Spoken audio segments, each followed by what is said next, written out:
Hello friends, welcome to my channel. आज हम बात करेंगे बिग बॉस की। यस, चौथा हफ्ता निकला है तो मैंने सोचा एक क्विक अपडेट भी दे दूं, अपनी राय भी दे दूं और थोड़ा रिलीफ फील कर रहा हूं बिकॉज इस हफ्ते कुछ तो हुआ है बिग बॉस में। ऐसा लगा है हमने बिग बॉस देखा है बिकॉज टास्क भी हुए हैं, झगड़े भी हुए हैं और बहुत सारी गॉसिप्स भी हुई हैं। तो मैंने सोचा चलो आपके साथ शेयर करता हूं कुछ, और आपकी भी राय जरूर रखना कमेंट बॉक्स में। And don't forget to comment, share, subscribe, like जो भी कर सको प्लीज कर दो चैनल के लिए, मेरे लिए, तो मजा आ जाएगा। अरुण और मुनावर का भी थोड़ा सा पंगा हुआ, जहां पर रोटी का मसला चल रहा था, किसने पराठे खा लिए मुनावर के टीम के। तो मुनावर ने किसी को कौन सा तो पिल्ला कह दिया, तो उस पे अरुण, जिन्होंने ऑब्वियसली ऐसा लग रहा है कि उन्होंने ही खाया और उन्होंने ही खाया था, थोड़ा ऑफेंड भी हो गया। फिर दोनों का झगड़ा हुआ, किस तरीके से मुनावर ने रिएक्ट किया, किस तरीके से अरुण ने बात करी, बहुत इंटरेस्टिंग था, मजा आया। चलो कुछ तो हुआ, मुनावर का भी साइड दिखा, तो ये चीज थी। और इस हफ्ते यही हुआ है कि सबके असली चेहरे नजर आए हैं, सब कैसे हैं वो दिखा है। चाहे वो मुनावर हो या मनारा हो या विक्की हो, कोई भी हो, सबके चेहरे अब दिखना शुरू हो चुके हैं। और अब असली मजा तो अब शुरू होगा जब टास्क और ज्यादा कठिन होंगे, टीम में अदला बदली होंगी, और तब जाके सबका और ज्यादा रूप बाहर आएगा। फिर एक सीन हुआ था जहां पर मनारा मुनावर को बोल रही थी अपोलोजाइज करने को सबके सामने, जहां पर मुनावर और मनारा के बीच में कुछ मिसअंडरस्टैंडिंग्स हुई थी, जिस वजह से मुनावर ने सामने कन्फ्रंट भी किया कि हाँ शायद कुछ हुआ होगा। तो उसे मनारा ने इतना कुछ बोल दिया कि नहीं, आगे जाके मुझे सबके सामने आप अपोलोजाइज करो, ये करो। पहले तो मुनावर माना नहीं, फिर वो मान गया करने को। पता नहीं ऐसी क्या दोस्ती, इतनी क्या गहरी दोस्ती है कि ऐसा करने के लिए रेडी हो गया। यही अगर मुनावर मनारा को बोले तो वो तो बखेड़ा क्रिएट हो जाए कि लड़की को कैसे बोल दिया। पर यहाँ पर ऐसा कुछ भी नहीं हुआ, तो ये मुनावर के लिए बहुत ज्यादा पॉजिटिव था, बट मनारा के लिए बहुत ज्यादा नेगेटिव था।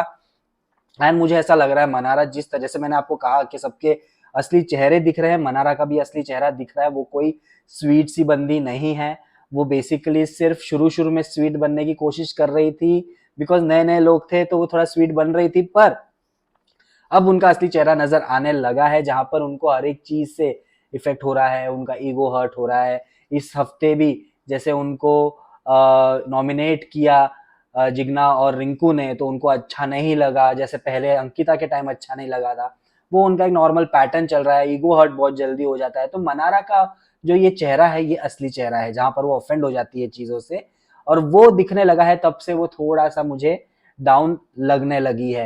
हालांकि कहीं ना कहीं थोड़ा हिंट ऐसा मिल रहा है कि सलमान उनको थोड़ा फेवर भी कर रहे हैं, बिकॉज ये मुद्दा नहीं उठा पूरे टाइम पे कि मनारा ने क्यों इतना ऑफेंड हो गई रिंकू और जिग्ना के नॉमिनेशन से, जबकि उनको नहीं होना चाहिए था। इस चीज की बात उठी ही नहीं, और सीधा ये बोल दिया और सीधा उनको खानजादी के सामने उनको सही साबित कर दिया। तो थोड़ा सा वो मुझे फेवरिज्म लग रहा है। अब किस वजह से है वो पता नहीं, और हो सकता है कि आगे जाके सलमान भाई भी कुछ तिगड़म लगाकर उनको भी कोई फायरिंग देंगे बहुत जल्द, मुझे ऐसा लग रहा है। बिकॉज ये हिंट तो पहुंच गया लोगों तक के फेवरिज्म है। तो नाउ लेट्स सी आगे क्या होता है। फिर आया पावर का टास्क। यार सबसे पहले कह दूं, अंकिता ने जो डांस किया, मतलब मजा आ गया देख के। जो ग्रेस से नाची है, मतलब मजा आ गया मुझे तो देख के। और सना और खानजादी ने भी अच्छा कंपटीशन दिया, बहुत अच्छा लगा। पर मेन चीज ये थी, पावर मिली रिंकू को, जो कहीं पर भी नहीं दिखती है पूरे शो में, उनको मिली पावर। अनुराग को लेकिन पनिशमेंट मिली है कि वो अब नॉमिनेटेड रहेंगे थ्रू आउट द सीजन, तो क्योंकि उन्होंने जो तोड़ा है फोड़ा है उसके लिए। तो वो बहुत इंटरेस्टिंग होगा, वो देखने लायक होगा। और इसी टास्क पे जब नावेद का वो एंगर देखा मैंने, भाई ना, मतलब इतना एंग्री मैन मुझे नहीं लगा था वो होंगे। सना के लिए जिस तरीके से उन्होंने रिएक्ट किया, उनको भी एक्सपेक्टेशन नहीं थी कि सना दो, वो टू फेस बोल रहे थे। और सना कहीं ना कहीं उनको वो ये सोच सकती थी कि नहीं, मैं इनको नहीं करके मैं किसी और को बोल देती हूँ, पर वो अपने ही घराने को लेकर चल रही थी। तो शायद से उस वजह से नावेद को बुरा लगा। पर जो एंगर था वो देखने में बहुत मजा आया मुझे, और उसका फायदा विक्की भैया ने बहुत सही तरीके से उठाया। जहां पर वो स्विमिंग पूल में बैठ के फुल ऑन गर्म कर रहे थे माहौल को, और नावेद को फुल ऑन प्रोत्साहन दे रहे थे कि तुम पता करो कि आखिर क्या है, बात करो, सबके सामने करो, अंदर मत करो। तो वो चीज भी बहुत सही थी। उसके बाद मैंने जब देखा अंकिता का वो मोनोलॉग मनारा के सामने, बाप रे, उन्होंने तो जो कहा है, आई थिंक कार्तिक आर्यन भी अगर देखेंगे ना तो वो शर्मा जाएंगे कि इतना बड़ा मोनोलॉग वो भी नहीं बोल सकते। मतलब उन्होंने हर एक तरह की बात कर दी, सारी पोल खोल दी मनारा की, उसमें खानजादी को भी इन्वॉल्व कर दिया, सब कुछ कर दिया, और मनारा बस देखती रह गई। मतलब वो एक सीन था जहां पर मुझे एक्चुअली लगा कि ये अंकिता लोखंडे है भाई, इनसे बच के रहना पड़ेगा लोगों को, बिकॉज ये लंबी रेस की घोड़ी हो सकती हैं। और बहुत लोग बहुत ज्यादा वो कहते हैं ना कि अभी के लिए उनको ऐसा लग रहा है कि बड़ी खिलाड़ी नहीं है, स्ट्रांग नहीं है, पर ये स्ट्रांग है। बस अपने इस रूप को बरकरार रखे तो आगे जाके कुछ हो सकता है। फिर आ गई बिग बॉस की वार्निंग के भाई तोड़ फोड़ नहीं चलेगी, धक्का मुक्की नहीं चलेगी, अब मैं सीधा डिसीजन लूंगा। और उन्होंने डिसीजन लिया अनुराग के लिए, जिन्होंने वो बोल फोड़ा। तो वो डिसीजन ले लिया जहां पर अनुराग अब through out the series, through out the season nominated रहेंगे। और अरुण और अनुराग के फाइट में मुझे तो अनुराग एकदम ही वेस्ट लगे। मतलब मुझे तो समझ में ही नहीं आया कि वो बस कुछ भी बोले जा रहे थे, कुछ भी कर रहे थे, उनके पास कोई मुद्दा नहीं था। और उनको अरुण ने कुछ बोल दिया कि भाई तो किसके साथ गया, फिर किसके साथ आया, और उस अनुराग ने बहन का नाम चिपका दिया वहां पर। वो क्लियरली एविडेंट था कि वो कुछ और हुआ था और उसको सिर्फ हाइड करने के लिए उन्होंने वो बात कही। तो अनुराग का क्लियर समझ में आ रहा है कि उनको गेम नहीं समझ में आ रहा है, वो खेल नहीं पा रहे हैं, बहुत ही बेवकूफ लग रहे हैं वो। तो ये एक चीज है। और आई थिंक मुझे अभी जैसे मैंने ईशा को डाला था कि मेरे लीस्ट लव्ड जो कंटेस्टेंट है बिग बॉस में वो है, उसके साथ में अनुराग को भी ऐड करना चाहूंगा, बिकॉज वो भी अभी मेरे लीस्ट लव्ड कंटेस्टेंट हो गए हैं। इनफैक्ट मैं ईशा से भी नीचे रखूंगा उनको, बिकॉज उनको क्लियरली नहीं समझ में आ रहा है गेम क्या है।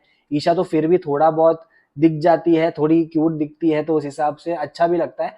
पर लेकिन अनुराग तो कुछ समझ में नहीं आ रहा है उनको, उनको पता ही नहीं चल रहा है गेम क्या है। सलमान खान भी उनका मजाक उड़ाते तो उनको समझ में नहीं आता है। तो I think he has nowhere to go. वो बस अब कैसे खेलेंगे गेम को, कैसे आगे आएंगे मुझे पता नहीं, बट ऑब्वियसली टॉप 5 में तो वो है ही नहीं। इनफैक्ट मुझे टॉप 10 में भी वो नजर नहीं आ रहे, अनलेस एंड अनटिल उनकी ब्रो से ना कहीं कुछ कर दिखाए तो। अदरवाइज मुझे नहीं लगता कि उनको ज्यादा इसमें चांस है। इनफैक्ट अनफॉर्चुनेटली कोई भी यूट्यूबर मुझे अभी ऐसा नहीं लग रहा है जिनके चांसेस है। और नेक्स्ट मुझे ऐसा लगता है शायद सनी निकल जाएंगे, और कोई ऑप्शन मुझे लग नहीं रहा है। ओवरऑल बहुत ही अच्छा हफ्ता था, बहुत सारे झगड़े देखने मिले, बहुत सारी पर्सनालिटीज को ट्विस्ट होते हुए दिखी, मजा आया। विकी भैया भी कहीं ना कहीं ऑफेंड हो गए, सलमान भाई ने ऐश्वर्या से जो कंपेयर कर लिया उनको, तो वो थोड़ा सा ईगो हर्ट हो गया उनका। बट कहीं ना कहीं उनको थोड़ा अपने हस्बैंड स्किल्स पे वर्क करने की जरूरत है। हाँ भाई, आपने अंकिता को सालों से बहुत प्यार दिया, सब कुछ दिया आपने, उनके टैंट्रम्स भी शायद झेले, पर प्यार एक ऐसी चीज है जो फॉरएवर चलनी चाहिए, ना कि सिर्फ 5 साल 6 साल और गिनाने वाली चीज होनी चाहिए। तो कहीं ना कहीं मैं सोचता हूँ कि उनको वो चीज समझने की जरूरत है, और अंकिता को भी समझने की जरूरत है कि यहाँ पर वो गेम खेलने आए हैं, और उनको अपना गेम खेलने दे, ना कि उसमें लव एंगल घुसा दे कि नहीं मुझे रात को तुम चाहिए सोने के लिए, मैं नहीं सो पाती हूँ। वो गेम फिर विकी का खराब होता है वहां पे। तो आई थिंक दोनों को एक दूसरे को समझने की जरूरत है, ना कि सिर्फ विकी को। It has to be two way, तब जाके गेम अच्छा आगे बढ़ेगा। बाकी तो धीरे धीरे समझ में आ ही जाएगा क्या चल रहा है क्या नहीं चल रहा है। एंड सबसे बेस्ट चीज जो हुई, सलमान खान ने जो ऐश्वर्या को बोला, मुझे बहुत अच्छा लगा, बिकॉज कहीं ना कहीं वो एक लाइन खींचनी जरूरी जरूरी हो गई थी, जहां पर ऐश्वर्या नील का इतना मजाक उड़ाती थी। उनके बीच में जो भी बात हो, पर जब ऑडियंस देख रही है तो आपको समझना जरूरी है। एंड ऐश्वर्या अगर ये बोल दे कि तुम भी घर पे झगड़ा करते हो, तुम यहाँ पर अलग हो बिकॉज कैमरा है तुम्हारे सामने, तो तुम कॉन्शियस हो जाते हो, तो ऑब्वियसली तुम भी कॉन्शियस हो, तुम भी थोड़ा सा बिहेव करो उस हिसाब से। जिस तरीके से नील कर रहा है, वो उनका गेम है, वो उस हिसाब से कर रहे, तो तुम भी करो। तुमको तो किसी ने मना किया नहीं है ना। तो मैं सोचता हूँ कि ये चीज बहुत इंपॉर्टेंट है समझना। एंड यस, ऐसा ही हुआ है पूरे हफ्ते, कुछ ना कुछ मजेदार चीजें हुई है। आपने अगर नहीं देखा हो तो प्लीज जरूर जाके देखना। वीकेंड का वार भी बहुत इंटरेस्टिंग था जो सैटरडे को हुआ था, तो वो भी जरूर देखना। कटरीना आई थी तो बहुत मजा आया था, टाइगर 3 के फुल प्रमोशंस भी हुए थे। And yes, this was my update on week 4। अब वीक 5 में क्या होगा लेट्स सी, एंड उस पर भी हम बात करेंगे अगले हफ्ते. Till then meet you in my next video.